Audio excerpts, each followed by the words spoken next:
এক জায়গার মধ্যে 120 জন অলির মাজার। সুবহানাল্লাহ না, আমাদের মতো করে ঘুমাইয়া অলি হয় নাই। তারা এমন এমন কিছু কবর খনন করে রেখেছে, ভিতরে খোলা। সেখানে কি করত? একজন খাদেমকে জিজ্ঞেস করলাম, এখানে গর্ত কেন? কয় এই গর্তের মধ্যে নাসিরউদ্দিন সিফা ও সালা তিনি সাধনা করত, ধ্যান করত, আমার আল্লাহকে পাওয়ার জন্য জিকির করত। আর আমরা বিএইচি গাড়িতে চলে এসি রুমে ঘুমাইয়া ঘুমাইয়া ফতুয়াবাজি করি, অলি বলতে কিছু নাই। অলি কিসের আবার? নাউজুবিল্লাহ কোন আরেকটু জোরে কোন নাউজুবিল্লাহ। অথচ কি সাধনা করেছে দেখেন। কোথায় এমন থেকে বাংলাদেশে এসেছে শুধু একটাই উদ্দেশ্য, ইসলাম প্রসারের লক্ষ্যে। সুবহানাল্লাহ বলেন না, আরেকটু জোরে কোন না সুবহানাল্লাহ।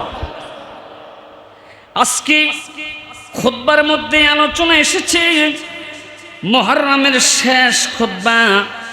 আজকের খুতবার মধ্যে এসেছে আল্লাহর ওলিদের কেমন মর্যাদা, আল্লাহ পাক রব্বুল আলামিন আল্লাহর ওলিদেরকে কেমন সম্মান দিয়েছে। বন্ধুরা আমার, মুসলিম শরীফের মধ্যে একটা হাদিস এসেছে। আজকের খুতবার আলোচনায় হলো আল্লাহ তাআলার ওলিদের দাবি মানিয়া লন। সুবহানাল্লাহ। ওলিদের আবার দাবি কিসের? কেউ কথা কোন ঠিক না বেঠিক? এখানে খুতবার মধ্যে এসেছে আল্লাহ তাআলা ওলিগণের দাবি মানিয়া লন, মানে ওলিরা আল্লাহর কাছে যে দাবি করে আল্লাহ তাদের সেই দাবি পূরণ করে। আর জোরে কোন না সুবহানাল্লাহ। এই যে আপনি নিজে দেখতেছেন, এই দেখছেন আল্লাহ তাআলা ওলিগণের দাবি মানিয়া লন। সুবহানাল্লাহ কোন। তো ওনারা আবার কি দাবি করে? আর যেটা আল্লাহ পাক রব্বুল আলামিন পালন করতে শর্ত। সুবহানাল্লাহ কোন না, বাধ্য। আল্লাহু আকবার।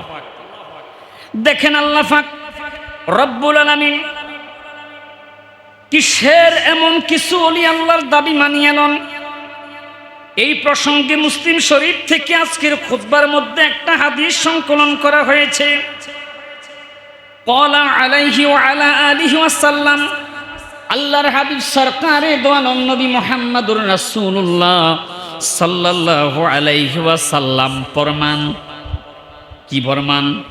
রুব্বা আশা আকবারা মাদফুইন বিল আবওয়াব, যে এমন কিছু আল্লাহর ওলি আছে যাদের চুলগুলো আউলা জাউলা, যাদের চুলগুলো জট পড়ে আছে সেই দিকে খবর নাই, যাদের শরীরের মধ্যে ময়লা পোশাক পরিধান করে আছে সেই দিকে খবর নাই।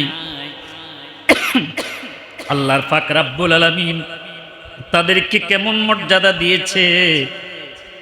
বিল আবওয়াব, যাদেরকে দেখে মানুষ ঘরের দরজার দিক থেকে তাড়াইয়া দেয়, ঘরে আসলে তাদের চেহারা এবং তাদের শরীরের পোশাক আউলা জাওলা ময়লা দেখে মানুষ তাড়াইয়া দেয়।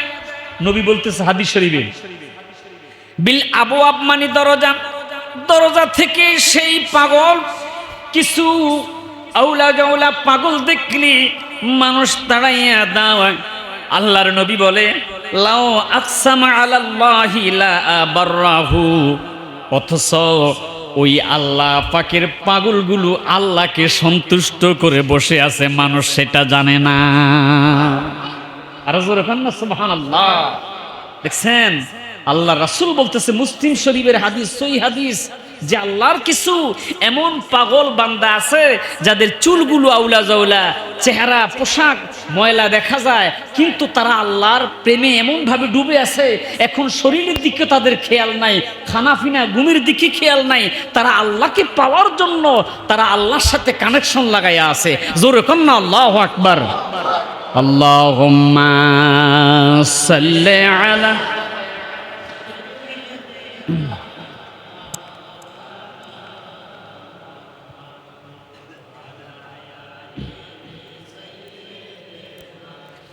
মাওলানা মুহাম্মদ। আল্লাহুম্মা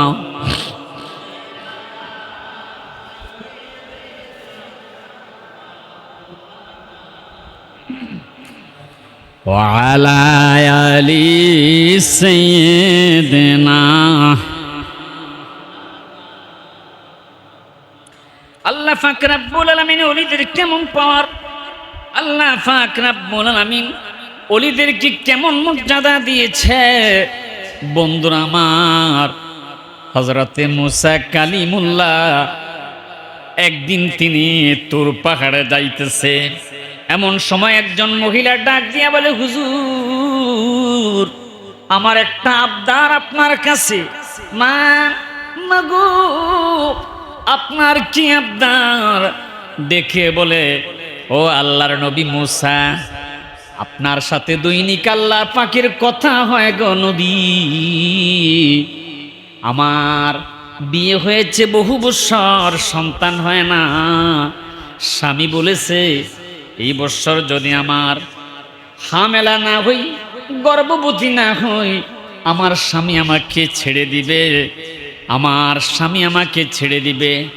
আপনি আল্লাহর কাছে যাচ্ছেন তুর পাহাড়ে আল্লাহর সাথে কথা বলার জন্য।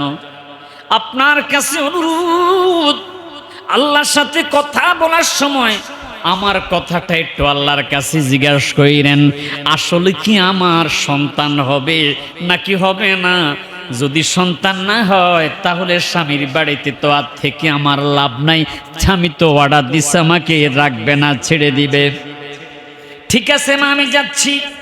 মুসা কালিমুল্লাহ চলে গেছে, যাইয়া আল্লাহর কুদরতি কদমে তুর পাহাড়ে যাইয়া সেজদা দিয়ে আল্লাহকে ডাক দিয়ে বলে, আল্লাহ।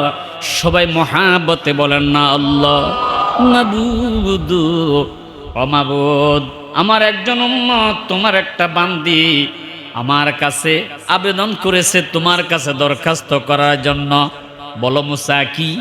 বলো কি আবেদন? হুজুর মুসা কালিমুল্লাহ ডাক দিয়ে বললেন, আল্লাহ আবেদনটা হলো, তোমার বান্দি জিজ্ঞাসা করেছে তার আজলে কোনো সন্তান আছে কিনা, তার কোনো সন্তান হবে কিনা। আল্লাহ পাক রব্বুল আলামিন সাথে সাথে ডেকে বললেন, তার আজলে কোনো সন্তান নাই, সে সন্তানের মা হবে না। মুসা কালিমুল্লাহ আল্লাহর সাথে কথোপকথন করে ফিরার পথে মহিলা জিজ্ঞাসা করলো, আল্লাহর পয়গম্বর মুসা, আল্লাহ পাক রব্বুল আলামিন কি বলেছে? আল্লাহ বলেছে তোমার কোনো সন্তান হবে না। আল্লাহ পাক রব্বুল আলামিন বলেছে তোমার আজলে কোনো সন্তান নাই। মহিলাটা চোখের পানি ছেড়ে দিয়ে কান্দে, তাহলে তো আমি আর আমার স্বামীর বাড়িতে থেকে লাভ নাই, আমি চলে যাব বাবার বাড়িতে।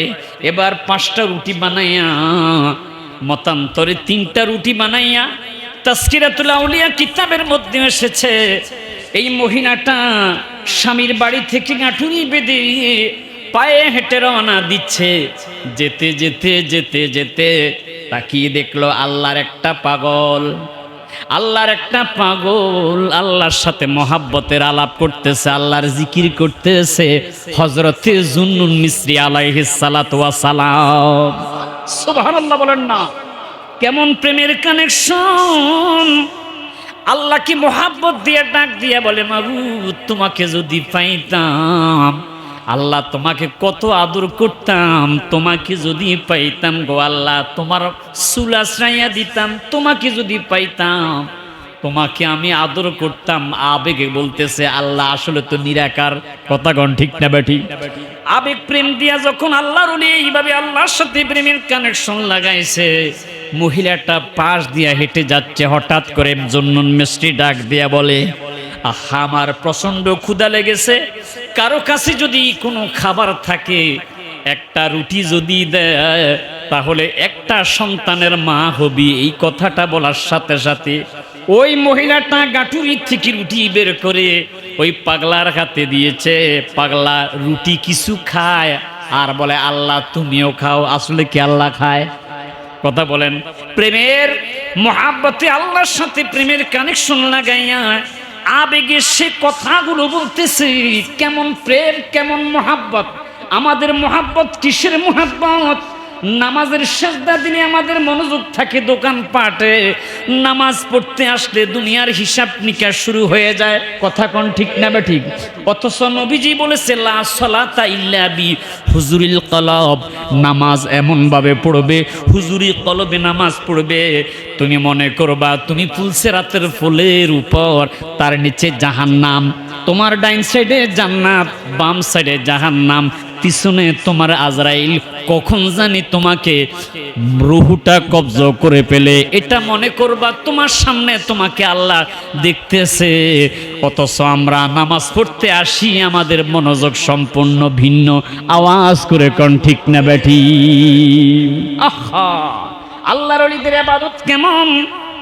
আল্লাহর ওলি আব্দুল কাদের জিলানীর জীবনী খুলে দেখলাম, তিনি নামাজ পড়তেছে, এমন সময় একটা জিন মানুষ হঠাৎ করে জিনটা সাপের সূরা ধরে আল্লাহর ওলি আব্দুল কাদের জিলানীকে ভয় দেখানোর জন্য তার গলার মধ্যে ফেসাইয়া মুখের সামনে এইভাবে, সে যখন এইভাবে আপনার পানা ধরেছে, আল্লাহর ওলির মনোযোগ নামাজের ভিতরে এমনভাবে সেই সাপের দিকে খেয়াল নাই, তার চিন্তা হলো আল্লাহ আমাকে দেখতেছে, পিছনে আজরাইল, ডাইন সাইডে জান্নাত, বাম সাইডে জাহান্নাম, আহা কখন যে আজরাইল আমাকে রুহু কবজ করে ফেলে। আল্লাহু আকবার কর না। আল্লাহর ওলিদের ইবাদত কেমন! তারা ওলি হওয়ার পরেও কিন্তু আল্লাহর ইবাদত ছাড়ে নাই। তাই আল্লাহর ওলিদের ব্যাপারে আজকের খুতবার মধ্যে আলোচনা এসেছে। আমার বন্ধুরা, পাগলায় ডাক দিয়া বলি, আরেকটা রুটি যদি দাও, আরেকটা সন্তানের জননী হবে। এবার আরেকটা রুটি দিয়েছে, সে দোয়া করলো, আল্লাহ যে আমাকে রুটি দিয়েছে, তোমার কাছে এমন আবেদন করি গো, তুমি ওই মহিলাকে আরেকটা সন্তানের জননী বানায়া দিও। এমন ভাবে আল্লাহর দরবারে ফরিয়াদ করেছে, আল্লাহ রাব্বুল আলামিন তার দোয়া কবুল করে ফেলেছে। বান্দাটা কেমন, যার দোয়া আল্লাহ পাক রাব্বুল আলামিন ফিরাই নাই। সুবহানাল্লাহ বলেন না? আল্লাহু আকবার। আল্লাহর এমন কিছু বান্দা আছে যারা দোয়া করলে আল্লাহ সাথে সাথে তাদের দোয়া মুস্তাজাবুদ দাওয়া, অবশ্যই দোয়া কবুল আর মঞ্জুর করে ফেলে। হাদিসে পাকের মধ্যে এসেছে, সালাসু দাওয়াতুন মুস্তাজাবাতুন লা শাক্কা ফি, এমন কিছু আল্লাহর পেয়ারা বান্দা আছে যাদের দোয়া আল্লাহর কাছে হাত বাড়াইবার সাথে সাথে তাদের দোয়া কবুল হয়ে যায়।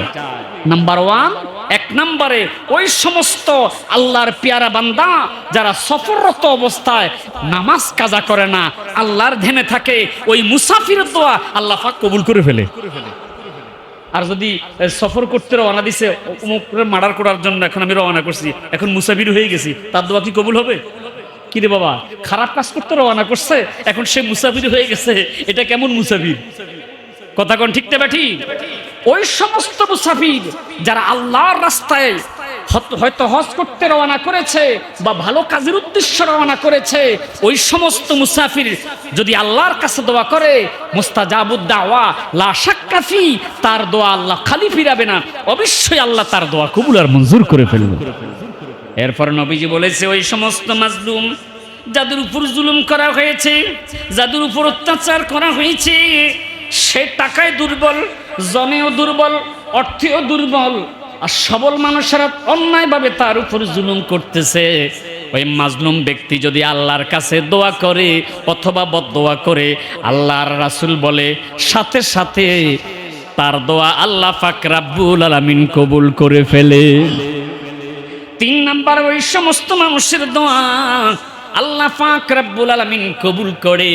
ও যুবক ভাইয়েরা, আল্লাহর রাসূল বলেছে, যাদের মা জননী বেঁচে আছে, যাদের আব্বা জান বেঁচে আছে, আজকে বাড়িতে যাইয়া মায়ের কদমে ধরে সালাম দিয়া বইলেন, মাগো জীবনে তো বহুত আপনার সাথে অনেক অন্যায় করে ফেলেছি, অনেক বকাবকি করে ফেলেছি, মা আপনি আমাকে ক্ষমা করে দেন। মায়ের হৃদয়টা নরম হয়ে যাবে, সাথে সাথে দেখবেন আপনার জন্য দোয়া করে ফেলবি। আর ওই দোয়াটাই আল্লাহ পাক রাব্বুল আলামিন এমন ভাবে কবুল করে ফেলবে, সাথে সাথে আল্লাহ পাক কবুল করবে। লা শাক্কা ফি, নবীজি বলেছেন নিঃসন্দেহে তার দোয়া আল্লাহর দরবারে কবুল হয়ে যাবে। আর জোরে বলেন না সুবহানাল্লাহ। আল্লাহর ওলি বাইজিদ বুস্তামি রহমাতুল্লাহ আলাইহি সারা রাত মায়ের শিউরের মধ্যে পানির গ্লাস নিয়ে দাঁড়িয়ে আছে। মার ঘুম এসে গেছে, মাকে জাগায় নাই।